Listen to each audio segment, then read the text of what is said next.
अपनी वाइफ को 1 महीने तक कोल्ड शोल्डर देने के बाद मैं सीक्रेटली अपने दोस्तों के साथ एक बार में गया ताकि थोड़ा स्ट्रेस कम कर सकूं। तभी उस औरत का फोन आया और उसने पूछा कि मैं कहाँ हूँ। मैंने कहा कि मैं घर पर हूँ और सोने जा रहा हूँ। उस औरत की आवाज़ बहुत कोल्ड थी। वीडियो कॉल करो मुझे। मैं नहीं कर सकता, मैंने कुछ नहीं पहना है। अगले ही पल उसने एक पिक्चर भेजी। जिसने कुछ नहीं पहना है वो तुम्हारे पास बैठी मॉडल है, राइट? अगर तुमने एक बार फिर उसकी कमर को छुआ तो मैं तुम्हारा हाथ काट दूंगी। मैंने डर के मारे पीछे मुड़कर देखा और देखा कि वो औरत अपनी घड़ी उतार रही थी। मैं समझ गया कि अब मेरा काम तमाम है। पिछली बार जब उसने अपनी घड़ी उतारी थी तो मैं पूरे 1 हफ्ते तक बेड से नहीं उठ पाया था। वो पहले ऐसी बिल्कुल नहीं थी। वो पड़ोस में रहने वाली बड़ी दीदी थी और वो इंसान भी जिससे मैंने अपनी पूरी यूथ में सीक्रेटली प्यार किया था। एक बार वो नशे में अपना कंट्रोल खो बैठी और रिस्पॉन्सिबिलिटी की वजह से उसने मुझसे शादी कर ली। मैं बहुत खुश था। मैंने अपनी जॉब और अपनी लाइफ छोड़ दी। मेरे सभी दोस्तों ने कहा कि मैं इस लाइफ टाइम में उसे कभी नहीं छोड़ पाऊंगा। मैंने भी यही सोचा था जब तक कि मुझे उसका दूसरा फोन नहीं मिला। एक आदमी ने अपनी सेल्फी भेजी थी। मिस लू, बर्थडे गिफ्ट के लिए थैंक यू। मैं काफी देर तक उसे देखता रहा। मेरे दिल में एक अजीब सी कड़वाहट भर गई। पीछे से बाथरूम का दरवाजा खुलने की आवाज आई। लियू रुयान भाप में लिपटी बाहर आई। तुम और कितनी देर तक घूरते रहोगे? उसने मेरे हाथ से फोन छीन लिया। उसके चेहरे पर अपने पति द्वारा पकड़े जाने की कोई शर्मिंदगी नहीं थी। मैं अच्छी तरह जानता था कि उसका कॉन्फिडेंस उसकी फाइनेंशियल पावर से आता है, क्योंकि अभी मैं उसके द्वारा घर पे रखा गया था। मैंने उस पिक्चर के बारे में उससे बहस नहीं की। मुझे इसका हक नहीं था। उसे बाहर जाते देख मैं जल्दी से बोला, लियू यान, मुझे तुमसे कुछ बात करनी है। उस औरत ने आराम से अपनी शर्ट के बटन बंद किए और कोल्ड टोन में मेरी तरफ देखा। तुम्हारे पास 5 मिनट हैं। ड्राइवर नीचे वेट कर रहा है। मैं अंदाजा लगा सकता था कि वो कहाँ जा रही है। मेरी आंखें झुक गईं। मैं बाहर जाकर जॉब करना चाहता हूँ। लियू रुयान ने अपनी घड़ी का स्ट्रैप बांधा, फिर अपना सिर झुकाकर मुझे देखा। काफी देर बाद उसने अपनी जेब से एक चेकबुक निकाली। उसने कुछ नंबर्स लिखे, उसे फाड़ा और मुझे थमा दिया। क्या घर पर फुल टाइम हस्बैंड बने रहना काफी नहीं है? काम तुम्हारे लिए नहीं है। इतना कहकर वो जाने के लिए मुड़ गई। मैं उसके पीछे गया और खुद को छोटा महसूस करते हुए बोला, मैं हार्डवर्क से नहीं डरता। मैं बाहर जाकर जॉब करना चाहता हूँ। मैं पियानो बजा सकता हूँ। उस औरत के पास आगे सुनने का पेशेंस नहीं था। उसके दिल में मैं बस एक कमजोर जिगोलो था जो दूसरों पर डिपेंड था, किसी के द्वारा रखे जाने का आदी, बाहर की दुनिया के लिए बिल्कुल अनफिट और मुश्किलों को झेलने में असमर्थ। लुआन ने अपनी घड़ी देखने के लिए हाथ उठाया। टाइम खत्म। वो बिना किसी हिचकिचाहट के चली गई। मैं उसे रोक नहीं सका। जब उसने डोरनॉब पकड़ा तब मैंने हड़बड़ी में पूछा, इस सैटरडे मेरे फादर का बर्थडे है, क्या तुम्हारे पास टाइम है? लियू रुयान के कदम रुक गए। देखते हैं। दरवाजा धीरे से बंद हो गया। कुछ देर बाद नीचे से कार स्टार्ट होने की आवाज आई, जो धीरे धीरे दूर चली गई। कुछ मिनट बाद मेड ऊपर आई। वो जानती थी कि मास्टर और मिस्ट्रेस के टर्म्स अच्छे नहीं हैं, इसलिए वो गॉसिप करने लगी। मिस्ट्रेस को कुछ दिनों के लिए सिटी एच जाना है। उन्होंने कहा कि कुछ इंपॉर्टेंट काम है। अभी कंपनी ने मिस्ट्रेस के कुछ कपड़े भेजे हैं। सर, इन्हें ड्राई क्लीनिंग के लिए भेजना है, या आप इन्हें खुद हैंडवॉश और आयरन करेंगे? मैं काफी देर तक सोफे पर बैठा रहा जब तक कि मुझे होश नहीं आया। उन्हें हैंडवॉश कर दो, क्योंकि लुआन को ड्राई क्लीनिंग सॉल्वेंट की स्मेल पसंद नहीं है। इसलिए लियू रुयान के लगभग सभी कपड़े हमेशा मेरे द्वारा हैंडवॉश किए जाते थे। इसके अलावा लियू रुयान बाकी चीजों में भी बहुत डिमांडिंग थी। उसे बाहर खाना पसंद नहीं है। उसे बेडरूम में जरा सी भी गंदगी पसंद नहीं है। इसलिए मैंने कुकिंग, क्लीनिंग और फूल सजाना सीखा। मैं धीरे धीरे एक परफेक्ट फुल टाइम हस्बैंड बन गया। मेरी लाइफ भी लगभग पूरी तरह लियू रुयान के बारे में हो गई थी, लेकिन वो फिर भी मुझसे प्यार नहीं करती थी। मैंने उस चेक को देखा और अपनी आंखें बंद कर लीं। 6 साल। मैंने उसे पूरे 6 साल तक प्यार किया था। मुझे लियू रुयान के वापस आने का इंतजार करने का मौका नहीं मिला। उस शाम लिन फैमिली के साथ कुछ बहुत बड़ा हुआ। न्यूज आई कि लिन फैमिली की बड़ी बेटी लिन शू लिन ग्रुप के एक इकोनॉमिक केस की वजह से 10 साल की जेल की सजा काट सकती है।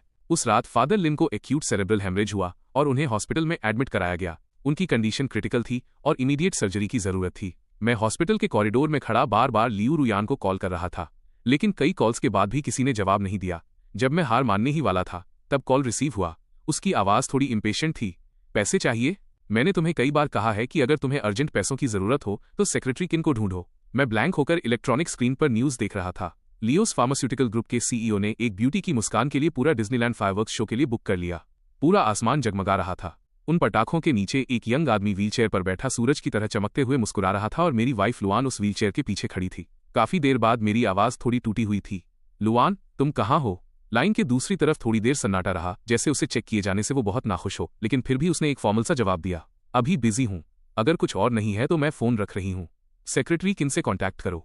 उसने मेरी आवाज में छुपा हार्ट ब्रोकन टोन नोटिस नहीं किया, लेकिन जब उसने अपना सिर नीचे करके अपने पास वाले इंसान को देखा तो उसकी नजरें बहुत जेंटल थीं।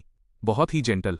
पता चला कि लुआन भी इतनी जेंटल दिख सकती है। पीछे से मेरी स्टेपमदर की आवाज आई, शुरू, क्या तुम्हारी रुयान से बात हुई? तुम्हें इस मामले में रुयान की मदद लेनी ही होगी। शुरू के शब्द रुक गए, क्योंकि उसने भी इलेक्ट्रॉनिक स्क्रीन पर वो सीन देख लिया था। शुरू को अपनी आवाज वापस पाने में काफी समय लगा। वो फिर से सिटी एच चली गई।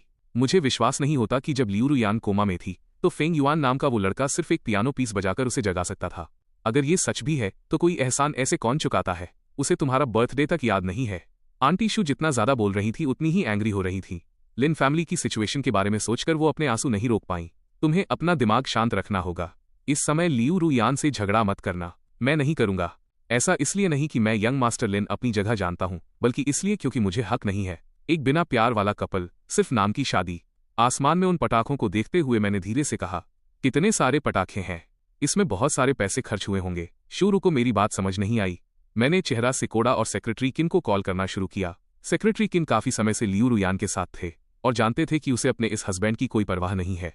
इसलिए मेरा पर्पस सुनने के बाद उनकी टोन कोल्ड और एरोगेंट थी। यंग मास्टर लिन, आपको पहले सीईओ लू के साइन के लिए एक एप्लीकेशन फाइल करनी होगी, तभी आपको चेक मिल सकता है। बिल्कुल आपके शरीर पर मौजूद ज्वेलरी की तरह उसे भी यूज करने से पहले रजिस्टर करना पड़ता है। यंग मास्टर लिन, क्या आप समझ रहे हैं? मतलब? मैंने फोन रख दिया। मैंने अपनी वेडिंग रिंग की तरफ नीचे देखा जो मैंने पहनी हुई थी। ये मेरे पास अकेली ऐसी चीज थी जिसके लिए लियू रुयान की परमिशन की जरूरत नहीं थी, जिसे न तो रजिस्टर करना पड़ता था और न ही उसके सेक्रेटरी को रिपोर्ट करना पड़ता था। मैंने धुंधली आंखों से पलकें झपकाई और कहा, मेरी इस वेडिंग रिंग को बेचने के लिए किसी को ढूंढने में मदद करो। शूरू दंग रह गई। क्या तुम पागल हो गए हो? मैं धीरे से मुड़ा और मजबूती से कहा, आंटी शू, मैं बहुत सोबर हूं। मैं अपनी लाइफ में कभी इतना सोबर नहीं रहा। मैं लियू रुयान से डिवोर्स चाहता हूं। 3 दिन बाद लियू रुयान विला वापस आई। जैसे ही उसने हॉल में कदम रखा, हाउसमेट उसे रिसीव करने के लिए दौड़कर आई। आपके फादर इन लॉ के साथ कुछ दिन पहले एक इंसिडेंट हो गया था। यंग मास्टर का मूड बहुत खराब है। वो ऊपर हैं। लियू रुयान को लिन फैमिली के मामले के बारे में पहले से पता था। उसे थोड़ी झुंझलाहट महसूस हुई। अपना सामान लेकर ऊपर जाते हुए उसने बेडरूम का दरवाजा धक्का देकर खोला और देखा कि मैं वार्डरोब के सामने बैठकर अपना सामान पैक कर रहा हूं। वो सीधे ड्रेसिंग रूम में गई, एक बाथरोब उठाया और बाथरूम में चली गई। शावर लेते वक्त उसने सोचा कि मेरी वीक पर्सनालिटी के हिसाब से जब तक वो शावर खत्म करके बाहर आएगी तब तक मेरा गुस्सा ठंडा हो चुका होगा। मैं उसका लगेज अनपैक करने में उसकी मदद करूंगा और हमेशा की तरह एक आज्ञाकारी किनारी बना रहूंगा। इसलिए जब वो बाथरूम से बाहर निकली और उसने देखा कि उसका सूटकेस अभी भी उसी जगह पर है तो उसे लगा कि उसे मुझसे बात करनी चाहिए। लियू यान सोफे पर बैठ गई और कैजुअली पढ़ने के लिए एक मैगजीन उठा ली। थोड़ी देर बाद उसने मेरी तरफ देखा और बोली, तुम्हारे फादर की कंडीशन कैसी है? उस रात जो कुछ भी हुआ उसके लिए मैंने सेक्रेटरी किन को पहले ही डांट दिया है। मैंने अपने हाथ की चीजें नीचे रखीं और अपना सिर उठाकर सीधे उसकी आंखों में देखा। काफी देर बाद मैंने शांति से कहा, लुआन, चलो डिवोर्स ले लेते हैं। लियू रुयान साफ तौर पर हैरान थी। वो उस रात के बारे में जानती थी और ये भी कि मैं पक्का अपसेट था। जब उसे लिन फैमिली के इंसिडेंट का पता चला तो उसने तुरंत सेक्रेटरी किन को हॉस्पिटल भेजा था। बस ये था कि मैंने उसे एक्सेप्ट नहीं किया था। ये पहली बार था जब मैंने उसे डिफाई किया था। थोड़ी देर बाद वो धीरे से बोली, कुछ दिन पहले तुम कह रहे थे कि तुम्हें जॉब करनी है, अब सिर्फ कुछ दिनों बाद तुम डिवोर्स मांग रहे हो? इतने लंबे समय तक यंग मास्टर लिन रहने के बाद अब तुम बाहर जाकर लाइफ एक्सपीरियंस करना चाहते हो? बाहर जाकर एक बार देखो, वहां इतने सारे लोग कुछ हजार कमाते हैं, सबको ओवरटाइम करना पड़ता है और दूसरों के एक्सप्रेशंस देखने पड़ते हैं। तुम 2000 स्क्वायर मीटर के विला में रहते हो। यंग मास्टर लिन के तौर पर ऐसी क्या चीज है जिससे तुम डिसैटिस्फाइड हो? उसकी आवाज बेरहम और क्रूर थी। मेरे होंठ कांपने लगे। मैं हल्का सा हंसा। क्या मेरे जैसा भी कोई यंग मास्टर लिन होता है? मैं अचानक खड़ा हुआ और लियू रुयान को खींचकर ड्रेसिंग रूम में ले गया। एक झटके के साथ मैंने क्लोजेट का दरवाजा खोला। अंदर सूट्स और घड़ियों की अलमारियों की एक पूरी लाइन थी, लेकिन वो सब पासकोड से लॉक थीं। मैंने उनकी तरफ इशारा किया और खुद पर तंज कसते हुए हंसा। क्या किसी घर का कोई ऐसा यंग मास्टर होता है जिसे एक घड़ी तक यूज करने के लिए अपनी वाइफ के सेक्रेटरी को रिपोर्ट और रजिस्टर करना पड़े? क्या किसी घर का ऐसा कोई यंग मास्टर होता है जिसे खर्च किए गए हर एक सिक्के के लिए एप्लीकेशन लिखनी पड़े और अपनी वाइफ के सेक्रेटरी से परमिशन मांगनी पड़े? क्या किसी घर का ऐसा कोई यंग मास्टर होता है जिसके पास बाहर जाने के लिए टैक्सी का किराया तक ना हो? लियू रुयान, तुम मुझे बताओ, क्या यंग मास्टर लिन होना ऐसा ही होता है? मेरी फैमिली बर्बाद हो गई इसलिए तुम मुझे महीने के 1 लाख दोगी, लेकिन हर बार जब मुझे चेक मिलता है तो मुझे एक चीप आदमी जैसा महसूस होता है, जैसे तुम्हारे फ्री होने के बाद मैं बस एक चैरिटी केस हूं। लुआन ने कोल्ड होकर मुझे बीच में ही रोक दिया। क्या तुम ऐसा सोचते हो? क्या ऐसा कोई चीप आदमी है जो अपनी औरत को खुश करना न जानता हो, जैसा तुम करती हो? डिवोर्स चाहिए? तुम्हें क्या लगता है मुझे छोड़ने के बाद तुम कैसी लाइफ जी पाओगे? उसकी पकड़ बहुत टाइट और पेनफुल थी। मैंने उसे दूर धकेलने के लिए अपना हाथ उठाया। अगले ही पल लियू रुयान ने मेरा हाथ पकड़ लिया। उसकी आंखें बर्फ की तरह ठंडी थीं जो मेरी खाली रिंग फिंगर को घूर रही थीं। तुम्हारी वेडिंग रिंग कहाँ है? मैंने उसे बेच दिया। मेरी आवाज बहुत दुखी थी।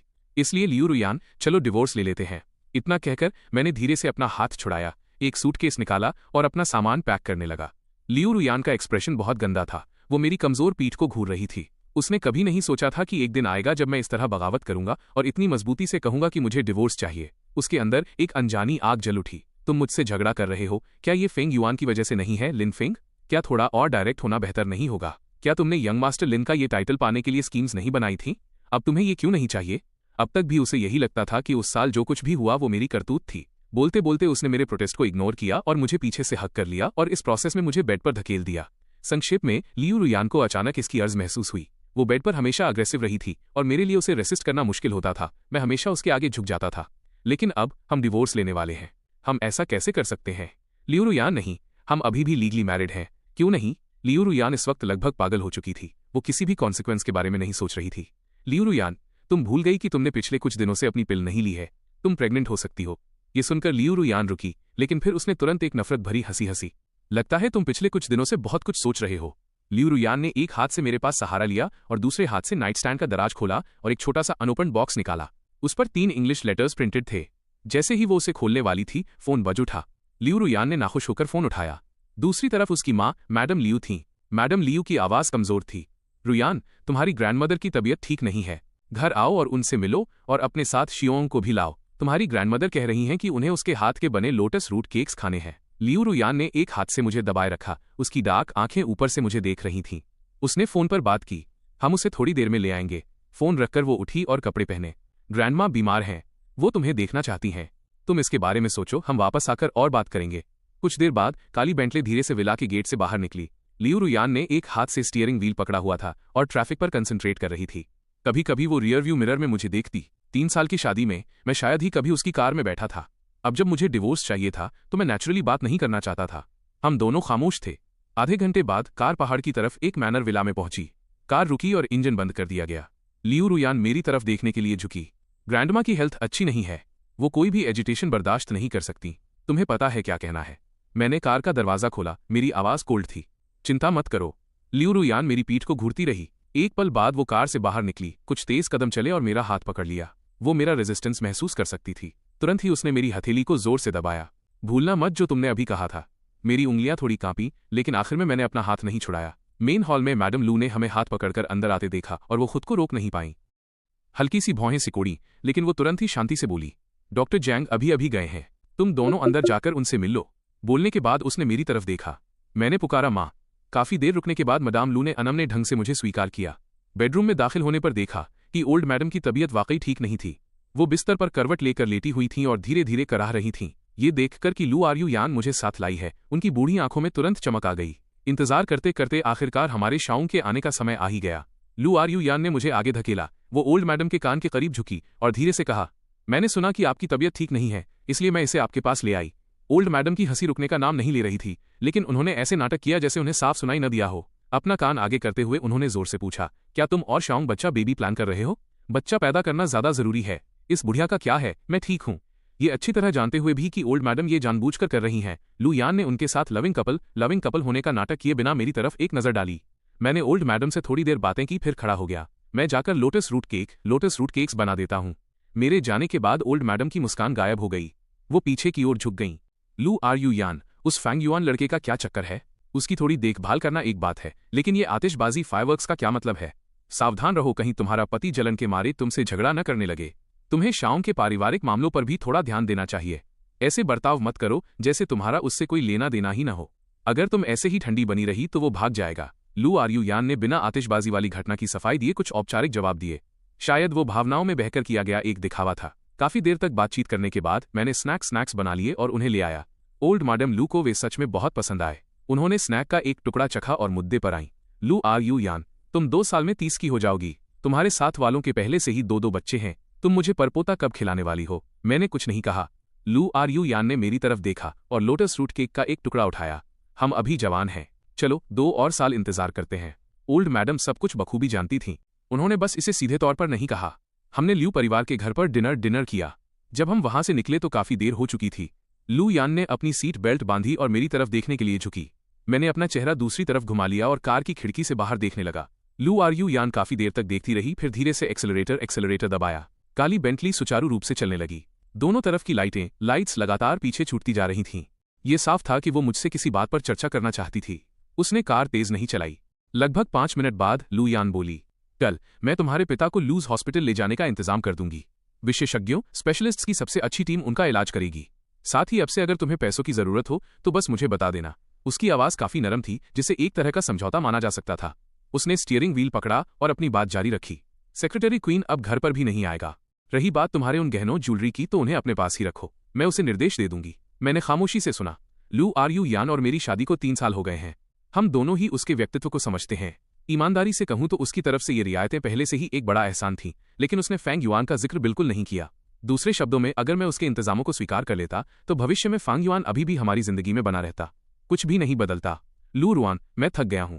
मैं एक बिना प्यार वाली शादी में कैद नहीं रहना चाहता। मैंने रूखेपन से मना कर दिया। इसकी कोई जरूरत नहीं है। मेरे पिता के मौजूदा डॉक्टर बहुत अच्छे हैं। लियू रुयन मेरा मतलब समझ गई थी। मैं उसके सुलह के प्रयास को स्वीकार नहीं कर रहा था और डिवोर्स की जिद पर अड़ा था। वो खुद को गुस्सा होने से नहीं रोक पाई। लिन फैंग, भूलना मत कि शादी के वक्त हमने एक एग्रीमेंट साइन किया था। अगर हमारा डिवोर्स हुआ तो तुम्हें एक फूटी कौड़ी भी नहीं मिलेगी। मुझे पता है, मैंने बहुत जल्दी जवाब दिया। लू रुयन का सब्र खत्म हो गया था। उसने मुझसे और कुछ नहीं कहा। 20 मिनट बाद जब कार उस विला में पहुंची जहां हम रहते थे तो वो रुकी और मैंने अपना सीट बेल्ट खोल दिया। जैसे ही मैं एक क्लिक के साथ बाहर निकलने वाला था, कार के दरवाजे लू रुयन ने लॉक कर दिए। कार के अंदर का माहौल तनावपूर्ण था। लू रुयन अभी एक बिजनेस ट्रिप से वापस आई थी और फिर उसने लू फैमिली के घर का चक्कर लगाया था, इसलिए वो काफी थकी हुई थी। उसने एक हाथ स्टीयरिंग व्हील पर रखा और दूसरे से अपनी कनपटी मलने लगी। उसने लाचारी से कहा, तुम कब तक ये सब जारी रखोगे? अब भी उसे लगा कि मैं सिर्फ नखरे दिखा रहा हूं। मेरा दिल ठंडा पड़ गया। कुछ पल बाद मैंने धीरे से कहा, लू रुयन, मैं सीरियस हूं। मैं अब तुम्हारे साथ और नहीं रहना चाहता। लू रुयन की काली आंखें मुझे घूरती रहीं। उसने एक हाथ से अपना सीट बेल्ट खोला और कार से बाहर निकल गई। मैं तुरंत बाहर निकला और विला के एंट्रेंस की ओर चल दिया।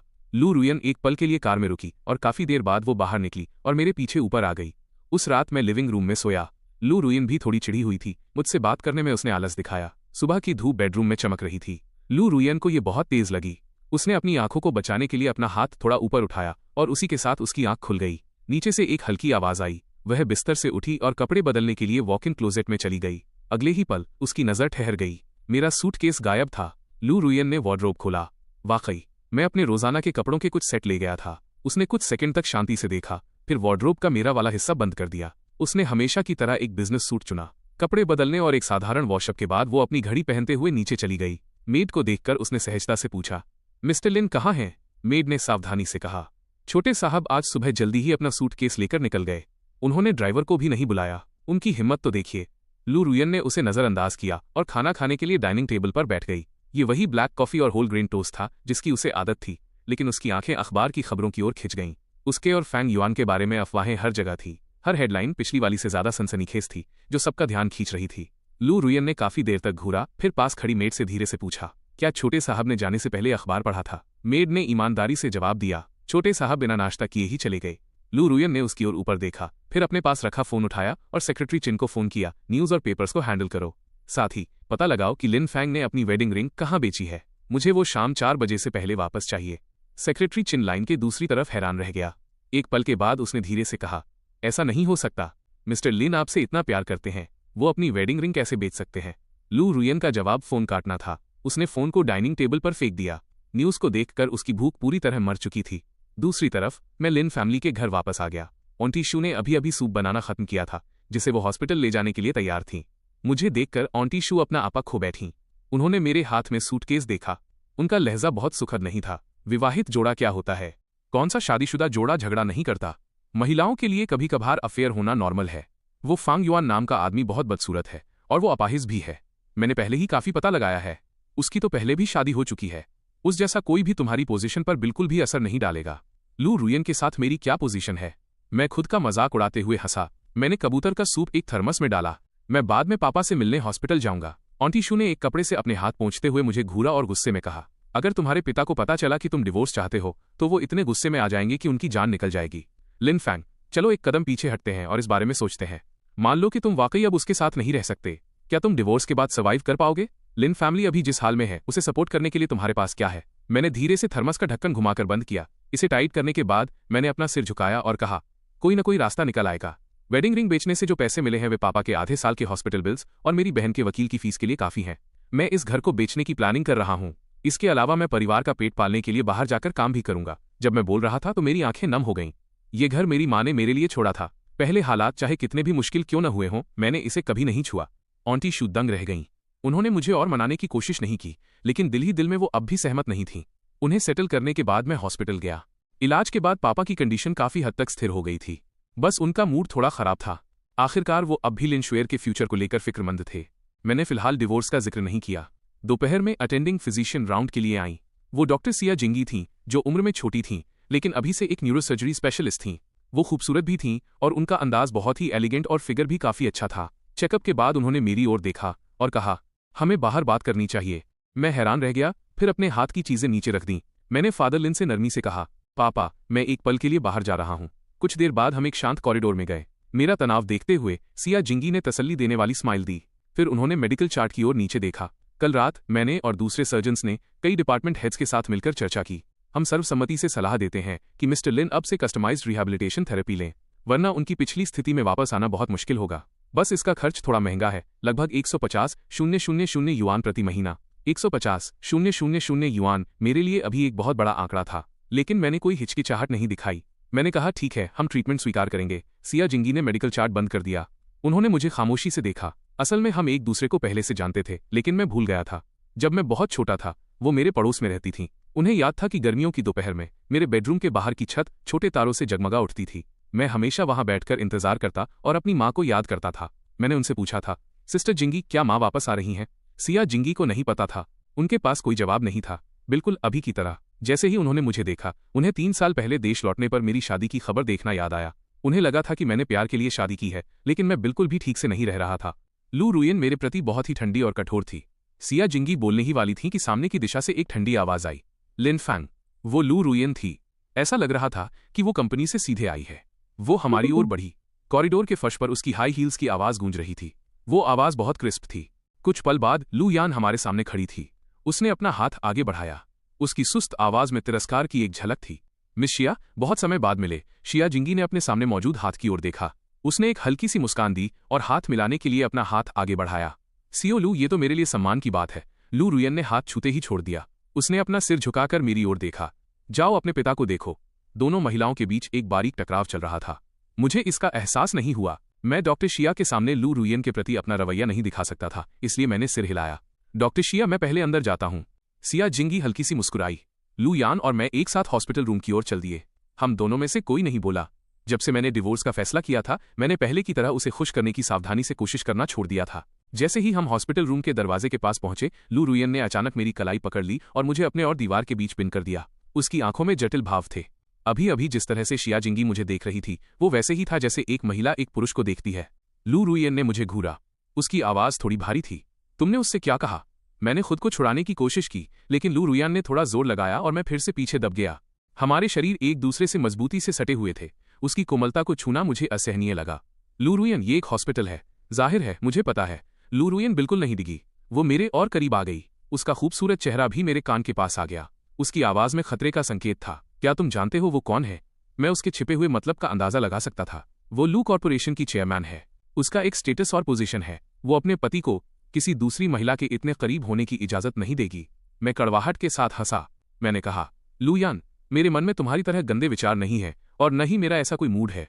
निश्चिंत रहो, हमारे डिवोर्स से पहले मैं किसी और के साथ इन्वॉल्व नहीं होऊंगा। बोलने के बाद मैंने उसे धक्का दिया और हॉस्पिटल रूम में दाखिल होने के लिए मुड़ गया। लू रुयन पीछे पीछे आई, दरवाजा खोलकर अंदर दाखिल हुई। अंदर घुसते ही उसने त्योरियां चढ़ा लीं। ये कोई प्राइवेट रूम नहीं है। आंटी शू ने उसके लिए एक कुर्सी साफ की और प्यार से कहा, बैठो, मैं लिन फैंग से तुम्हारे लिए कुछ फल छीलने को कहती हूँ। हे लिन फैंग, बस वहां खड़े मत रहो।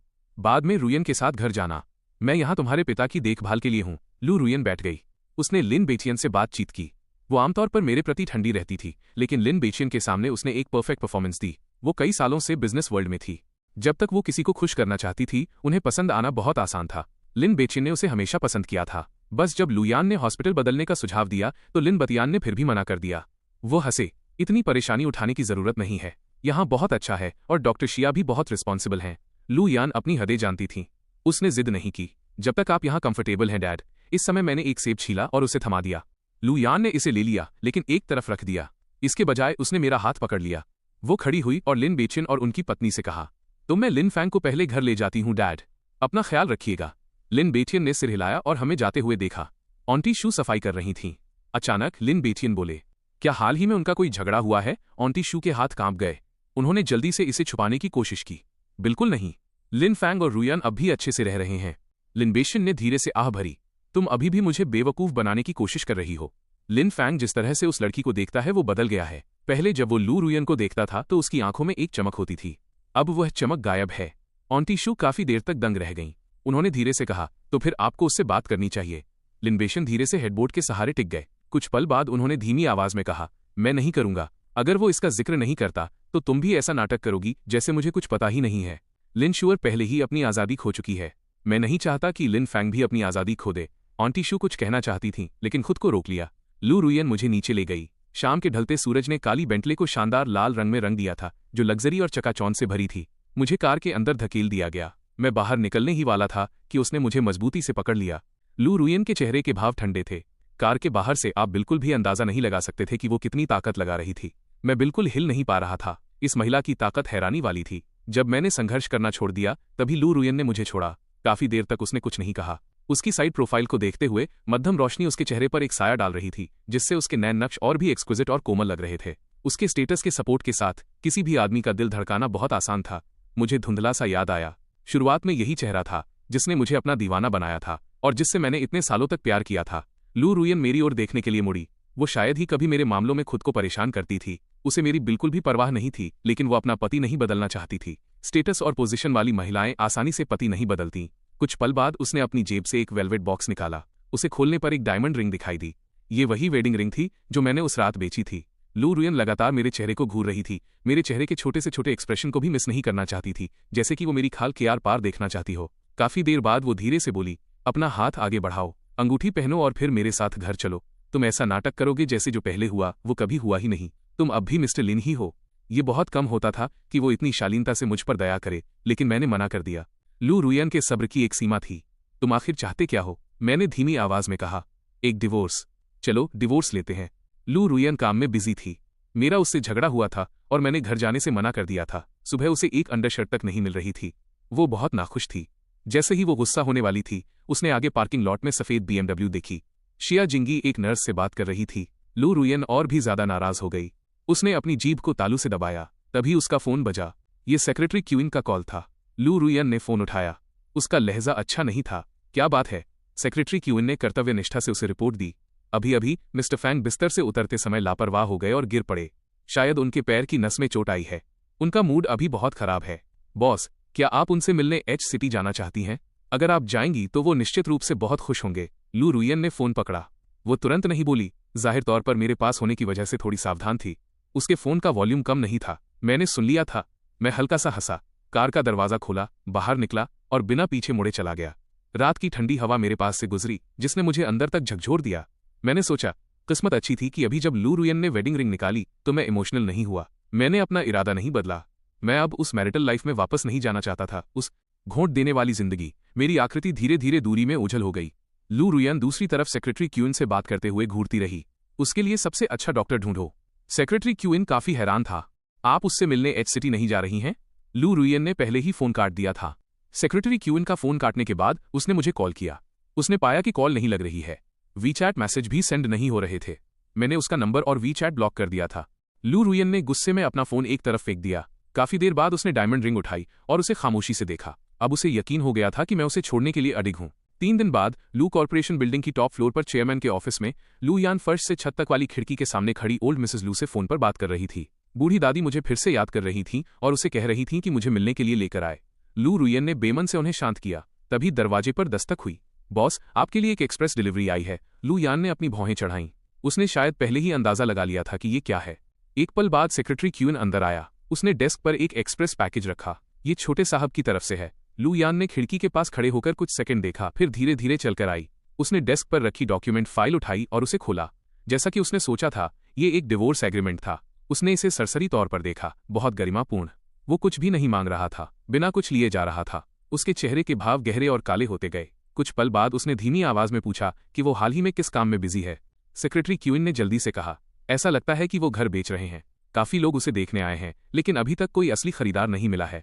साथ ही छोटे साहब नौकरी ढूंढ रहे हैं। कॉलेज में उन्होंने नेशनल अवार्ड जीता था। एक काफी अच्छी कंपनी उन्हें साइन करने में दिलचस्पी दिखा रही है। सैलरी और बेनिफिट्स बहुत अच्छे हैं। लू रुयन देर दोपहर तक बैठी रही। उसने डिवोर्स एग्रीमेंट हाथ में लिया और उसे खामोशी से घूरती रही। उसकी आवाज बर्फीली ठंडी थी। उस घर के बारे में संपर्क करने के लिए किसी को ढूंढो। कीमत को जितना संभव हो उतना नीचे गिराओ और फिर उसे खरीद लो। वो फिर से तिरस्कार से हंसी। रही बात नौकरी की, तो वो कठिनाइयां नहीं झेल सकता। सेक्रेटरी क्यूइन दंग रह गया। उसने सोचा था कि CEO ल्यू लिन परिवार को कोने में धकेल देंगी, लेकिन पता चला कि ऐसा नहीं था। क्या वो लिन फैंग से सबसे ज्यादा नफरत नहीं करती?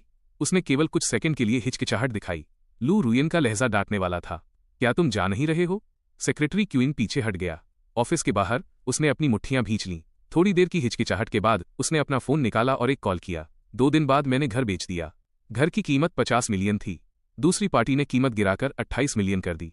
आंटी शू ने दूसरी पार्टी को लालची होने के लिए कोसा, लेकिन मैंने दांत पीसकर उसे बेच दिया क्योंकि मेरी बहन वहां इंतजार नहीं कर सकती थी। वकील की फीस के अलावा लिन परिवार का एक बहुत बड़ा आर्थिक गड्ढा था जिसे भरना बाकी था। हर तरह के दबाव के बीच मेरे पास मूल रूप से कोई विकल्प नहीं था। घर बेचने के बाद मैंने लिन शुएर से एक बार मिलने का रास्ता निकाला। लिन शुएर खूबसूरत और कुलीन थी। पहले वो जहां भी जाती थी अमीर नवाबजादों की भीड़ उसके पीछे चलती थी। अब वो कुछ हद तक थकी हुई और बेहाल लग रही थी। वो और मैं एक ग्लास पैनल के जरिए बात कर रहे थे। मांग यानहुई नाम के एक वकील को ढूंढो लिन फैंग। वो मेरी मदद कर सकता है और वो तुम्हारी भी मदद कर सकता है। मैं स्पष्टीकरण मांगना चाहता था लेकिन समय खत्म हो गया था। लिन शुएर को ले जाया गया। उसने अपने इस छोटे भाई की ओर देखा। उसकी आंखों में बिछड़ने की बहुत बेबसी दिख रही थी। उसकी नज़र में मैं बचपन से ही लिन फैमिली का लाडला रहा था। अब मुझे परिवार के लिए हर जगह भागदौड़ करनी पड़ रही थी। लिन शुएर ने अखबार पढ़ लिए थे। वो मेरी सिचुएशन बहुत अच्छी तरह से जानती थी। जब वो जा रही थी मैं खड़ा हो गया और सलाखों को पकड़ लिया। जोर लगाने की वजह से मेरी नसें उभर आई थीं। बहन लिन शुएर ने अपनी तर्जनी उंगली अपने होठों पर रखी और खामोशी से 2 शब्द कहे, अपना ख्याल रखना। मैंने उसे ले जाते हुए देखा। काफी देर बाद मैं धीरे से बैठ गया। मांग यानहुई, सही बात है, मुझे मांग यानहुई को ढूंढना ही होगा। मैं अभी डिटेंशन सेंटर से निकला ही था कि मुझे उस ट्रेनिंग सेंटर से कॉल आया। दूसरी तरफ वाला व्यक्ति बहुत सम्मानजनक था और उसने मुझे पोलाइटली मिस्टर लिन कहकर बुलाया, ये कहते हुए कि वे फिलहाल हायरिंग नहीं कर रहे हैं। ये सुनने के बाद मैंने चुपचाप फोन काट दिया। मेरा अंदाजा था कि ये लू रुयन की करतूत है। वो मुझे वापस आने के लिए मजबूर कर रही थी। मैं इतना भावुक नहीं था कि ये सोचूं कि वक्त के साथ लू रुयन के मन में मेरे लिए फीलिंग्स पैदा हो गई हैं। उसे बस अपनी सेवा के लिए एक पति और लू कॉर्पोरेशन के स्टॉक मार्केट को स्टेबल करने के लिए एक दिखावे की जरूरत थी। उसके दिल में मुझ लिन फैंग की कीमत 1 कौड़ी भी नहीं थी। फोन बजा। मैंने देखने के लिए उसे उठाया। वो एक अननोन नंबर था। मैंने जवाब दिया। वो फिर से लू रुयन थी। उसकी आवाज हमेशा की तरह ठंडी और राजसी थी। लिन फैंग, चलो बात करते हैं। आधे घंटे बाद मैं लू कॉर्पोरेशन की बिल्डिंग में दाखिल हुआ। सेक्रेटरी क्यूइन खुद मुझे लेने नीचे आए। वो मुझे सीधे टॉप फ्लोर पर चेयरमैन के ऑफिस में ले गए। दरवाजा खोलने पर लू रुयन डॉक्यूमेंट्स देख रही थी। फर्श से छत तक वाली खिड़की से आती सूरज की रोशनी उस पर चमक रही थी, उसे रोशन कर रही थी और उसकी देवी जैसी खूबसूरती को निखार रही थी। यहां तक कि सेक्रेटरी क्यूइन को भी उसे दोबारा देखना पड़ा। बॉस, मिस्टर लिन यहाँ हैं। लू रुयन ने ऊपर देखा। उसकी नज़र मुझ पर पड़ी। हमने 1 हफ्ते से एक दूसरे को नहीं देखा था। मैं अब भी लंबा और हैंडसम था, लेकिन मैं 30% ज्यादा थका हुआ और बेहाल हो गया था। लू रुयन बिल्कुल भी नरम नहीं पड़ी। वो मेरे प्रति हमेशा पत्थर की तरह सख्त रही थी। उसने सेक्रेटरी क्यूइन की ओर देखा। उसकी ठुड्डी थोड़ी ऊपर उठी। तुम पहले बाहर जा सकते हो, दरवाजा बंद करना याद रखना। सेक्रेटरी क्यूइन के जाने के बाद लू यान ने मुझे फिर से देखा। उसके लहजे में उपहास की झलक थी। 1 हफ्ता हो गया है। आखिरकार मुझे मिस्टर लिन को देखने का मौका मिला। तुम यहां आकर बैठते क्यों नहीं? क्या तुम्हें पहले स्नैक्स बनाना और यहां लाने के लिए हर बहाना ढूंढना पसंद नहीं था? क्या तुम भूल गए हो कि सोफा कहाँ है? लू यान, मैं यहां तुम्हारे साथ पुरानी यादें ताज़ा करने नहीं आया हूं। लू रुयन मुझे घूरती रही। एक पल बाद उसने एक ठंडी मुस्कान दी। तो तुम भीख मांगने आए हो? उसने अपनी डेस्क से कॉफी का कप उठाया और एक छोटी घूंट ली। इस दौरान उसकी आंखें मुझ पर टिकी रहीं। जब लू रुयन किसी आदमी को ऐसे देखती थी तो वो बहुत ही सिडक्टिव लगता था। वो धीरे से बोली, तुम्हारे आने से पहले मैंने तुम्हारे लिए कुछ कैलकुलेशन की थी। लिन फैमिली की मौजूदा स्थिति के हिसाब से तुम्हें अपने पिता के मेडिकल खर्चों को कवर करने के लिए महीने में कम से कम 30 से 40 हजार युआन कमाने होंगे। बेशक ये अंगूठी बेचकर मिले पैसों को जोड़ने के बाद है। मेरा चेहरा भावहीन था। जब तक मिस लू थोड़ी दया दिखाएंगी कोई ना कोई रास्ता निकल ही आएगा। मिस लू रुयन ने उपहास किया। अभी पिछले हफ्ते ही तुम मुझे बिस्तर पर आराम से पकड़कर एक छोटे भेड़िए के बच्चे की तरह लू रुयन बुला रहे थे। कुछ ही दिनों में ये मिस लू कैसे हो गया? मुझे पता था कि वो मुझे इतनी आसानी से नहीं जाने देगी। मैं बहुत धीमी आवाज में बोला, लू रुयन, तुम्हारे मन में मेरे लिए कोई फीलिंग्स नहीं है। अगर हमारा डिवोर्स होता है तो तुम्हारे पास खोने के लिए कुछ नहीं होगा। तुम्हें कुछ नहीं, कोई नुकसान भी नहीं उठाना पड़ेगा, है ना? तुम शादी करने के लिए कोई दूसरा जवान और हैंडसम आदमी ढूंढ सकती हो। लू रुयन ने अपना ग्लास पकड़ा। वो मुझे घूरती रही। उसने एक ठंडी मुस्कान दी। और फिर क्या तुम मेरे एक्स हस्बैंड का टाइटल लेकर घूमो और मुझे एक ककड़ बनाओ? उसके शब्द बहुत कड़वे थे। मुझे भी उसकी बात पर गुस्सा आ गया। अगर तुम डिवोर्स देने से मना करती हो और मुझे जाने नहीं देती तो मेरे पास बस एक आखिरी रास्ता बचता है। लू रुयन के चेहरे के भाव बहुत खराब हो गए। इससे पहले कि मैं कुछ समझ पाता वो मेरे पास आ गई। मेरे कान के करीब झुककर उसने धमकी भरे लहजे में पूछा, क्या तुम जिगोलो बनने की बात कर रहे हो? मैंने इससे इनकार नहीं किया। गुस्सा होने के बजाय लू रुयन मुस्कुराई। वो किसी प्रेमी की फुसफुसाहट की तरह मेरे करीब आई। तुम्हें इस शहर में भला कौन मिलेगा? तुम मेरे पति का टाइटल लेकर घूमते हो। देखते हैं कौन तुम्हें अपने पास रखने की हिम्मत करता है। अपनी बात कहकर लू रुयन रुक गई। उसने मुझे छोड़ दिया। उसने धीरे से कहा, वापस आ जाओ और मेरे पति बनकर रहो। हम बिल्कुल वैसे ही रह सकते हैं जैसे पहले थे। मैंने अपनी भौहें सिकोड़ लीं। अचानक मेरी नज़र सामने वाली बुकशेल्फ पर पड़ी एक बिल्कुल नई चमकती हुई सैक्सोफोन पर गई। मुझे याद आया कि अखबारों में खबर आई थी कि ल्यू फैमिली की सीईओ ने एक खूबसूरत दोस्त की मुस्कान के लिए 20 मिलियन खर्च करके एक बहुत महंगा सैक्सोफोन खरीदा है। तो वो यही था। मैं पहले की तरह जोर से हंस पड़ा। पहले की तरह उसका खिलौना बनना, पहले की तरह हर दिन उसकी सेवा करना और उसे खुश करने की कोशिश करना, लेकिन बदले में रत्ती भर भी परवाह या इज्जत न मिलना। यहाँ तक कि उसका सेक्रेटरी भी मुझे नीची नज़र से देख सकता था। पहले की तरह उसे किसी दूसरे आदमी के साथ शेयर करना। ऐसा बीता हुआ कल और ऐसी औरत, मुझे इसमें से कुछ नहीं चाहिए। मेरी मुस्कान धीरे धीरे गायब हो गई। मैंने कहा, शब्द दर शब्द सुन लो, तुम्हारे पति का ये टाइटल, तुम इसके लिए किसी और को ढूंढ लो। अपनी बात पूरी करने के बाद मैं जाने के लिए मुड़ा। अगले ही पल लू रुयन ने मुझे पीछे से गले लगा लिया। उसने अपना चेहरा मेरे कान के पिछले हिस्से पर टिका दिया। मेरा शरीर थोड़ा कांप उठा। लू रुयन ने उपहास किया, डिवोर्स के बाद तुम्हें कौन संतुष्ट करेगा? एक आम औरत तुम्हें इतनी आसानी से संतुष्ट नहीं कर सकती। आमतौर पर पब्लिक में लू रुयन एक शालीन और ताकतवर महिला की तरह व्यवहार करती है, लेकिन उस मामले में वो बहुत ही रफ थी। कभी कभी मुझे लगता था कि वो मानसिक रूप से बीमार है। लू रुयन और आगे बढ़ती गई। आखिरकार मैं और बर्दाश्त नहीं कर पाया और मैंने उसे थप्पड़ मारने के लिए हाथ उठा दिया। हवा जैसे जम गई। ये पहली बार था जब मैंने उस पर हाथ उठाया था। शायद ये पहली बार था जब कुलीन मिस लू को किसी मर्द ने थप्पड़ मारा था, और ऐसा करने वाला उसका कभी सबसे आज्ञाकारी रहने वाला पति था। लू रुयन का स्वभाव बहुत खराब था। उसका चेहरा तुरंत काला पड़ गया। अभी कुछ देर पहले के वे गर्मागर्म पल पूरी तरह से खत्म हो गए। ऐसा लगा जैसे वो कंपन सिर्फ एक भ्रम था। अच्छा है, अब तुम लोगों को मारना भी सीख गए हो। तुम वाकई मुझसे डिवोर्स चाहते हो लिन फैंग। 3 साल पहले तुमने मुझसे शादी करने के लिए सब कुछ किया। 3 साल बाद फिर से तुम ही हो जो मुझे छोड़ने के लिए सब कुछ कर रहे हो। क्या तुम्हें लगता है कि लू परिवार के गेट पर इतनी आसानी से आया और जाया जा सकता है? या मैं लू रुयन इतने अच्छे स्वभाव की हूं कि दूसरों को अपने फैसले लेने दूंगी? मुझे अचानक अपने शरीर में एक सहरन महसूस हुई। लू रुयन ने आखिरकार सच बोल दिया था। वो मुझसे नफरत करती थी लिन फैंग। वह लिन परिवार से नफरत करती थी। वो लिन शुएर से भी नफरत करती थी। वो उस एक्सीडेंट से नफरत करती थी जिसने उसे मुझसे शादी करने के लिए मजबूर किया था। यही वजह थी कि लिन परिवार के गिरने के बाद भले ही लू रुयन के पास मदद करने की ताकत थी, फिर भी वो हमेशा किनारे खड़ी होकर देखती रही। मैंने अब अतीत की कोई सफाई नहीं दी। मैंने बस धीरे से कहा, लू रुयन के लिए।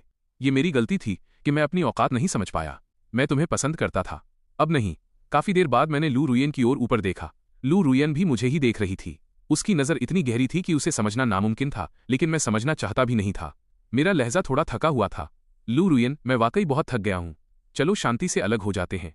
इतना कहकर मैंने दरवाज़ा खोला और बाहर निकल गया। इस बार लू रुयन ने मुझे नहीं रोका। वो बस वहीं खड़ी रही और मुझे दूर जाते हुए देखती रही।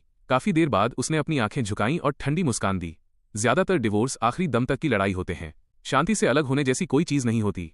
जब मैं लू कॉर्पोरेशन की बिल्डिंग से निकला तो मेरा दिमाग शांत नहीं हो रहा था। लू रुयन के कहे शब्द बार बार गूंज रहे थे।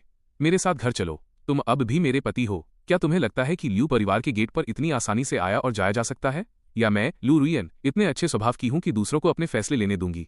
उन शब्दों ने मेरा दम घोट दिया था। किराए के घर लौटने से पहले मैं काफी देर तक खुद को शांत करने के लिए बाहर ही रुका रहा। वो एक पुराना अपार्टमेंट था, कुछ दर्जन स्क्वायर मीटर का, जिसमें सिर्फ जरूरत का फर्नीचर था। लिन फैमिली के पुराने विला के मुकाबले ये वाकई जमीन आसमान का फर्क था। उस दिन आंटी शू उस तंग लिविंग रूम में काफी देर तक खामोश खड़ी रहीं। मुझे पता था कि उन्हें इसकी आदत नहीं है, लेकिन अभी मैं सिर्फ इतना ही अफोर्ड कर सकता था।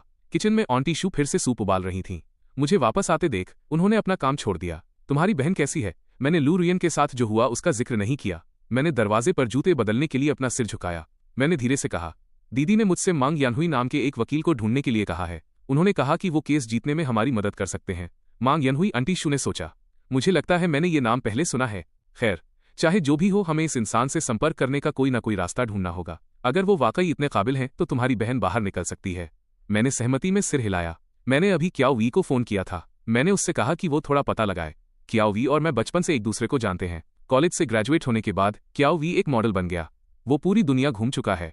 उसका नेटवर्क बहुत बड़ा है। क्याओ वी का नाम सुनकर आंटी शू के चेहरे के भाव थोड़े बदल गए। वो पहले मेरा क्याओ वी के साथ घूमना पसंद नहीं करती थीं। उन्हें लगता था कि एंटरटेनमेंट इंडस्ट्री में होने की वजह से क्याओ वी एक पेचीदा इंसान है। उन्होंने कभी नहीं सोचा था कि एक दिन ऐसा आएगा जब हमें उससे मदद मांगनी पड़ेगी। आंटी शू एक पल के लिए खामोश रहीं। उन्होंने मेरे लिए एक बाउल सूप निकाला। इसे पी लो, ये सेहत के लिए अच्छा है। तुम पिछले कुछ दिनों में काफी दुबले हो गए हो। क्या तुम अगले हफ्ते से ट्रेनिंग सेंटर में काम शुरू नहीं कर रहे? मैंने सूप को देखने के लिए अपना सिर झुकाया। मैंने धीरे से कहा, मैं अब वहां नहीं जा रहा हूं। मैं कोई दूसरी नौकरी ढूंढ लूंगा। आंटी शू भी बैठ गईं। क्या हुआ? मैं उन्हें परेशान नहीं करना चाहता था। मैंने सामान्य दिखने का नाटक किया। वो लू यान थी। उसने उनसे बात की। उन्होंने मुझे रिजेक्ट कर दिया। कोई बात नहीं ऑन्टीशू, मैं दूसरी नौकरी ढूंढ सकता हूँ। अखबार में बहुत सारी जॉब वैकेंसी हैं, मुझे कुछ न कुछ मिल जाएगा। मुझे लगा कि ऑन्टीशू मुझे डांटेंगी, लेकिन वो काफी देर तक खामोश रहीं। उन्होंने बस एक बात कही, अच्छा है कि तुम्हारी बहन बाहर आ पाए। वो उठी और किचन में चली गईं। लेकिन कुछ ही पल बाद किचन से ऑन्टीशू की आवाज आई, जिसमें एक तरह की घुटन थी। लिन फैंग, क्या तुम्हें लगता है कि मैं इतनी पत्थर दिल हूं कि तुम्हें लू रुयन के हर मूड को झेलते हुए जीने पर मजबूर करूं? वो किस तरह की इंसान है, क्या मुझे और तुम्हारे पिता को नहीं पता? पर हम कर भी क्या सकते हैं? अगर तुम्हारी बहन बाहर नहीं आ पाई तो क्या होगा? तब तुम क्या करोगे? जैसे ही ऑन्टीशू बोलीं वो रोने लगीं। मेरा दिल भी दुख रहा था, लेकिन फिर भी मैंने अपनी भावनाओं को दबा लिया। ऑन्टीशू, मैं अब बड़ा हो गया हूं। अपनी बहन के बिना भी मैं इस परिवार को संभाल सकता हूं। ऑन्टीशू और जोर से रोने लगीं। मैंने कई दिनों तक तलाश की, लेकिन मुझे कोई ढंग की नौकरी नहीं मिली। मैं अपने दिल में जानता था कि किसी भी थोड़े हाई एंड जगह को पहले ही चेतावनी दी जा चुकी थी कि मुझे काम पर न रखें, इसलिए मैंने अपने स्टैंडर्ड्स कम कर लिए। मैं एक परफॉर्मेंस कंपनी में गया। वे इसे कंपनी कहते थे, लेकिन ये असल में सिर्फ ग्रैंड ओपनिंग और एनिवर्सरी जैसे इवेंट्स में गिग्स करना था, जिसके बदले परफॉर्मेंस के पैसे मिलते थे। मैं काफी हैंडसम हूं और वायलिन अच्छा बजाता हूं। इंचार्ज ने मुझे हर शो के 300 युआन दिए। जब काम ज्यादा होता तो मुझे दिन में 3 या 4 शो करने पड़ते थे। मैं हर दिन कम से कम 6 घंटे वायलिन बजाता था। मेरी लंबी और पतली उंगलियों में जल्द ही घाव और छाले पड़ गए। जिंदगी कठिन थी, यहां वहां भागना पड़ता था, लेकिन मुझे कभी इसका पछतावा नहीं हुआ। मैंने लू रुयन को कॉल नहीं किया और न ही उसने मुझे किया। कभी कभी मैं उसके बारे में न्यूज़ देखता था, बैंक्वेट्स में शामिल होना, कंपनियां खरीदना। हर मौके पर लू रुयन हमेशा बहुत एलिगेंट और कुलीन लगती थी। शाम को हॉस्पिटल की छत पर मैं शांति से बैठा था। मेरे पास सुविधा स्टोर से खरीदी हुई कोक की एक ठंडी बॉटल थी। अगर ये पहले की बात होती तो मैं ऐसी चीजें नहीं पीता, क्योंकि ये अनहेल्दी है, लेकिन अब मैं कभी कभी इसे पी लेता हूँ। सिया जिंगी इसी समय वहां पहुंची। उन्होंने सर्जन का व्हाइट कोट पहना हुआ था। वो मेरे पास खड़ी हो गईं और शांति से मेरे साथ सूर्यास्त देखने लगीं। सूरज की आखिरी सुनहरी किरण गायब हो गई। मैंने अपना सिर घुमाया और सिया जिंगी को देखा। मैं जल्दी से खड़ा हो गया। थोड़ा अजीब महसूस करते हुए मैंने कहा, डॉक्टर शिया। सिया जिंगी की आंखों में एक पुरानी याद थी। वो बहुत सौम्य थी, जिससे मुझे थोड़ी बेचैनी महसूस हुई। तभी सिया जिंगी ने दूर देखते हुए धीरे से कहा, लिन फैंग, जब तुम छोटे थे तुम मुझे हमेशा जिंगी दीदी बुलाते थे। गर्मियों की रातों में तुम्हें एक छोटे टेंट में सोना पसंद था। मेरी माँ अक्सर तुम्हारे लिए खाना लाती थीं। उन्होंने इन पिछले कुछ सालों में तुम्हें बहुत याद किया है। मैं काफी देर तक दंग रह गया। आखिरकार मुझे याद आया। मैंने बुदबुदाते हुए उनका नाम लिया, जिंगी दीदी। जब मैंने ये 2 शब्द कहे तो उनमें थोड़ी कड़वाहट थी, क्योंकि जिंगी दीदी के साथ बिताए उन सालों में मैं बेफिक्र था। वही लाडला पड़ोसी लड़का। दोबारा मिलना कितना कुछ बदल गया है। सिया जिंगी ने अपना सिर झुकाया और मुझे खामोशी से देखा। फिर उन्होंने अपनी जेब से एक बैंक कार्ड निकाला। इसमें 2 मिलियन युआन है। पासवर्ड तुम्हारा बर्थडे है। ये तुम्हारे अंकल के हॉस्पिटल बिलों के लिए काफी होना चाहिए। मैंने इसे लेने से मना कर दिया। मैं खुद पैसे कमा सकता हूँ। सच में? सिया जिंगी ने मेरे हाथों की ओर देखा। उन पर कई बैंड एड्स लगे थे। उनकी आवाज उनके गले में ही अटक गई। लिन फैंग, तुम्हें इतनी मेहनत करने की जरूरत नहीं है। उन्होंने मेरे घावों पर लगाने के लिए कुछ मलहम निकाला। जब वो लगा चुकी तो मैंने धीरे से अपनी उंगलियां मोड़ी। मैंने धीरे से कहा, पहले मैं हमेशा किसी और के प्रोटेक्शन में रहता था। मेरा अपना कोई अस्तित्व नहीं था। ये सच है कि अब मेरे पास कुछ नहीं है, लेकिन मैं अभी सिर्फ 24 साल का हूँ। मैं अपने दम पर सब फिर से शुरू करना चाहता हूँ। इतना कहने के बाद मैंने सिया जिंगी की ओर देखा। वो अब भी वैसी ही थीं। उनकी नज़र कोमल थी, जिसमें गहराई थी। मैं हॉस्पिटल में सिर्फ 2 घंटे के लिए था। शाम के 7 बजे मैं एक बार की ग्रैंड ओपनिंग के लिए भागा। जब तक वो खत्म हुआ तब तक सुबह हो चुकी थी। मैं सुनसान सड़क पर अपना वायलिन लेकर चल रहा था। ठंडी हवा का एक झोंका पास से गुजरा और मैं कांप उठा। देर रात, नियॉन लाइटें मध्यम थीं। एक गगनचुंबी इमारत की विशाल स्क्रीन पर टैब्लॉइड न्यूज चल रही थी, जो रात की चकाचौंध को और बढ़ा रही थी। सिटी बी की बिजनेस मैग्नेट लू रुयन खासतौर पर सिटी एच के लिए रवाना हुई, ताकि वो अपने करीबी दोस्त के साथ एक रोमांटिक मिड ऑटम फेस्टिवल बिता सकें। तस्वीर में सेक्रेटरी क्यून फैंग युआन की व्हीलचेयर को धक्का दे रहे थे, जिन्हें रिपोर्टर्स ने लिफ्ट के दरवाजे पर घेर लिया था। उनके बगल में लू रुयन चिड़चिड़ी दिख रही थी। मुझे लगा शायद कैमरा में कैद होने की वजह से वो काफी गुस्से में थी। अगला नंबर फैंग युआन के इंटरव्यू का था। वह कैमरा के सामने चमकते हुए मुस्कुराया। ये मिड ऑटम फेस्टिवल बहुत मजेदार था। आगे मुझे उम्मीद है कि मेरा पैर ठीक हो जाएगा। साथ ही मैं म्यूजिक जीनियस टीचर के साथ वायलिन सीखना चाहता हूँ। आप मिस लू के बारे में पूछ रहे हैं? मिस लू मेरी लाइफ की सबसे इंपॉर्टेंट महिला है। उसके बोलने के बाद फैंग युआन की आंखों में अपराध बोध की एक झलक दिखी। 4 साल पहले उसने मेरा रूप धरा था, जिससे लू रुयन को लगा कि वो वही है जो हर दिन वायलिन बजाता था। उसे डर था कि लू रुयन को पता चल जाएगा, लेकिन उसने जल्दी ही खुद को समझा लिया। जब लू रुयन की आंख खुली थी तो वो फैंग युआन ही था, जो हॉस्पिटल के कमरे में वायलिन लेकर बैठा था। लू रुयन को कभी पता नहीं चलेगा। सिटी बी की सड़कों पर देर रात मैं खामोश खड़ा था, अपना सिर थोड़ा ऊपर उठाए, बड़ी स्क्रीन पर दूसरी मर्द के लिए लू रुयन की परवाह देख रहा था, जब तक कि मैं ठंड से पूरी तरह जम नहीं गया। मैं घबराहट में होश में आया। मैंने धीरे से फुसफुसाया, मिड ऑटम फेस्टिवल आ भी गया। मैंने अपना वायलिन कंधे पर रखा, मुड़ा और चला गया। दोनों तरफ की स्ट्रीट लाइट्स ने मेरी परछाई को बहुत लंबा खींच दिया था। शायद इसलिए क्योंकि फैंग युआन बहुत ज्यादा दिखावा कर रहा था। आखिरकार मिसेस लू को सब पता चल गया। मिसेस लू मुझे ढूंढते हुए आईं। उस समय मैं एक सुपरमार्केट में परफॉर्मेंस दे रहा था। परफॉर्मेंस कंपनी से किराए पर लिया हुआ एक सस्ता टक्सीडो पहने हुए। वायलिन बजाते समय मेरी उंगलियों पर कुछ बैंड एड्स भी लगे थे। अगर आपको पता ना हो तो कौन सोच सकता था कि ये लू कॉर्पोरेशन के मिस्टर लिन हैं। मिसेस लू स्टेज के नीचे खड़ी थीं। उनके चेहरे के भाव काफी सख्त थे। मैंने उन्हें देखा, मेरी उंगलियां लड़खड़ा गईं, लेकिन मैंने तुरंत बजाने पर ध्यान लगाया। ब्रेक के दौरान मिसेस लू पास आईं। उनका लहजा ठंडा और दूर का था। बाहर एक कॉफी शॉप है, मैं वहां तुम्हारा इंतजार करूंगी। इतना कहकर वो चली गईं। मैं अपना वायलिन पोंछता रहा। मेरे बगल वाला सहकर्मी चिंतित था। वो करीब झुका और धीरे से बोला, लिन फैंग, क्या तुम किसी मुसीबत में हो? वो महिला अभी जो आई थी उसे संभालना आसान नहीं लग रहा। मैंने हल्की मुस्कान के साथ सिर हिलाया। कुछ नहीं है, वो बस एक बुजुर्ग हैं जिन्हें मैं जानता हूं। वो आधा आश्वस्त था और आधा संशय में। मैंने अपने कपड़े बदले और एंट्रेंस पर बनी कॉफी शॉप में गया। मिसेस लू खिड़की के पास बैठी थीं। अपनी शालीनता की वजह से वो अलग ही नजर आ रही थीं। मैं चलकर गया और बैठ गया। मिसेस लू ने मेरे लिए एक गिलास लेमनेड ऑर्डर किया। उन्होंने धीरे से कहा, कॉफी सेहत के लिए खराब है। फिर उन्होंने मेरे कपड़ों को देखा और खुद को मुझे डांटने से नहीं रोक पाई। अगर तुम लाइफ का एक्सपीरियंस लेना चाहते हो तो मैं तुम्हारे लिए बेस्ट ऑर्केस्ट्रा अरेंज कर सकती हूँ। ये कैसी जगह है? क्या ये तुम्हारे रहने की जगह है? और ये तुमने कैसे कपड़े पहने हैं? लू रुयन के वापस आने से पहले सब कुछ अपनी जगह पर वापस होना चाहिए। ये सब कितना फैला हुआ है? उन्होंने बहुत कुछ कहा। मैं बस खामोशी से सुनता रहा। आखिरकार मैंने एक बहुत हल्की मुस्कान दी। मुझे लगता है ये बहुत अच्छा है। इसके अलावा लू रुयन और मैं डिवोर्स ले रहे हैं। वह कहाँ गई है, क्या आपको पता नहीं है? मिसेस लू दंग रह गई थीं। ये पहली बार था जब मैंने उनसे इस तरह बात की थी, लहजे में।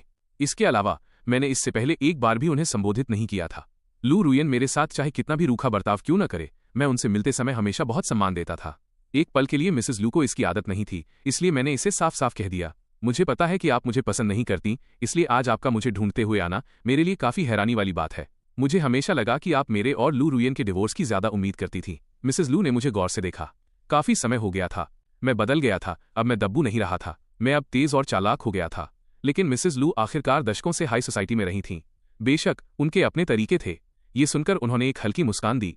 एक पल बाद मिसेस लू की मुस्कान गायब हो गई। ये सच है, मैं तुम्हें बहुत ज्यादा पसंद नहीं करती, लेकिन इसकी तुलना में मुझे फैंग युआन का हमारे परिवार में आना और भी कम पसंद है। उस तरह का इंसान जिसका बैकग्राउंड इतना उलझा हुआ है, वो लू परिवार में आने का सपना देखने की हिम्मत करता है। वो अचानक फिर से मुस्कुराईं। लेकिन उसका कोई चांस नहीं है।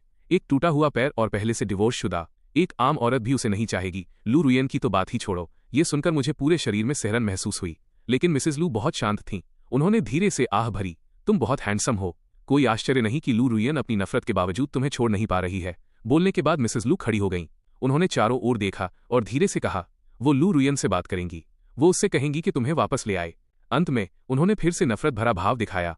ये जगह तुम्हारे लायक नहीं है। मिसेस लू कॉफी शॉप से बाहर निकल गईं। एक काली लग्जरी कार पहले से ही बाहर इंतजार कर रही थी। ड्राइवर ने सम्मान के साथ कार का दरवाजा खोला। मिसेस लू के अंदर बैठने के बाद उन्होंने शानदार सीट का सहारा लिया और धीरे से आह भरी। वो जानती थीं कि मैं क्या सोच रहा था। ये सिर्फ आज़ादी की कमी थी, एक पालतू जानवर की तरह रहना, एक ऐसी पत्नी जो आपका सम्मान नहीं करती। लेकिन ये सब किसके साथ नहीं हुआ? अभी बहुत छोटा है, बहुत आवेगी है। ये सोचकर मिसेस लू को फिर से घिन महसूस हुई। उन्होंने खिड़की से बाहर देखा और किसी और को देखा, एक परिचित व्यक्ति को। भीड़ में खड़ा वह व्यक्ति बहुत ही असाधारण लग रहा था, लेकिन मिसेस लू की आंखों में वो एक कांटे की तरह था। उन्होंने बुदबुदाया, ये छोटा सा बदमाश। आगे बैठे ड्राइवर को लगा कि शायद उसने गलत सुना है। मैडम ऐसे अपशब्द कैसे बोल सकती हैं? जरूर सुनने में गलती हुई होगी। मिसेस लू चली गईं। कॉफी शॉप में मैं कुछ मिनट अकेला बैठा रहा। मेरे पास किसी चीज का शोक मनाने का समय नहीं था, क्योंकि मैं बहुत बिजी था। रोजी रोटी कमाने में बिजी, भाग दौड़ करने में बिजी। जब मैं देर रात घर पहुंचा तो बारिश शुरू हो गई थी। वायलिन के भीगने के डर से मैंने उसे ढकने के लिए अपना जैकेट उतार दिया। मैं बस स्टॉप की ओर तेजी से भागा। मैं शायद ही कभी टैक्सी लेने की हिम्मत करता था, लेकिन बारिश के दिनों में टैक्सी मिलना बहुत मुश्किल होता है। मैं आधे घंटे तक मूसलाधार बारिश में खड़ा रहा। मैं इतनी ठंड में था कि कांप रहा था। आखिरकार मैंने घर की ओर दौड़ने का फैसला किया, लेकिन सिर्फ 2 कदम चलने के बाद मैंने लू रुयन को देखा। चमकती गीली सड़क के किनारे आगे एक शानदार काली लग्जरी कार खड़ी थी। कार की खिड़की आधी नीचे थी, जिससे लू रुयन का राजसी चेहरा दिख रहा था।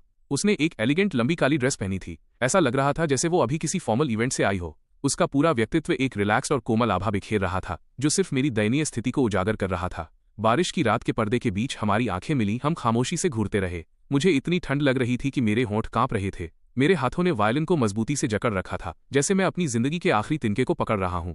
मैं अपने दिल में साफ तौर पर जानता था कि ये वो रास्ता था जो लू रुयन मुझे दे रही थी।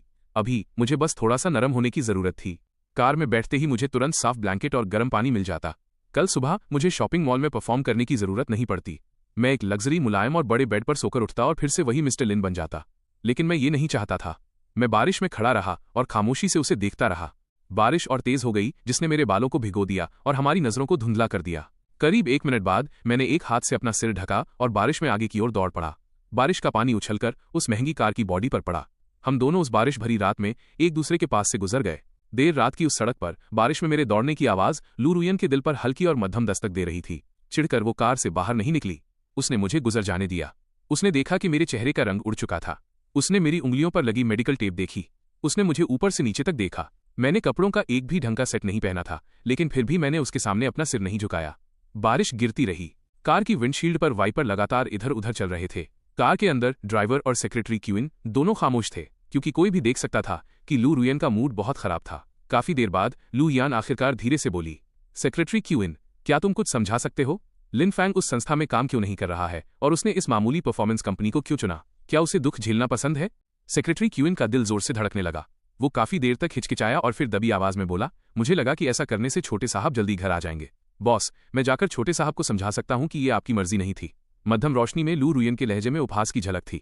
उसके दिल में तुम्हारे ये सब करने और मेरे करने में क्या कोई फर्क है? सेक्रेटरी क्यूइन को राहत महसूस हुई, लेकिन उसके तुरंत बाद उसकी आवाज अचानक ठंडी और क्रूर हो गई। कार से बाहर निकलो। सेक्रेटरी क्यूइन दंग रह गया। सीईओ लू, बाहर बारिश हो रही है। लू रुयन सीट के सहारे पीछे टिक गई। उसने अपना सिर थोड़ा ऊपर उठाया और तिरस्कार से हंसी। लिन फैंग सड़क पर भाग सकता है। सेक्रेटरी क्यूइन, तुम्हारी कौन सी चीज तुम्हें यह महसूस कराती है कि तुम लिन फैंग से ज्यादा कीमती हो? सेक्रेटरी क्यूइन बहुत ही अजीब स्थिति में था। वह अपने दिल में जानता था ये उसके लिए लू रुयन की सजा थी, क्योंकि उसने खुद से मुझ पर दबाव बनाने का फैसला लिया था। लू रुयन का मतलब बिल्कुल साफ था, या तो बाहर निकलो और दौड़ो, या लू परिवार से दफा हो जाओ। उसने लू रुयन के दिल में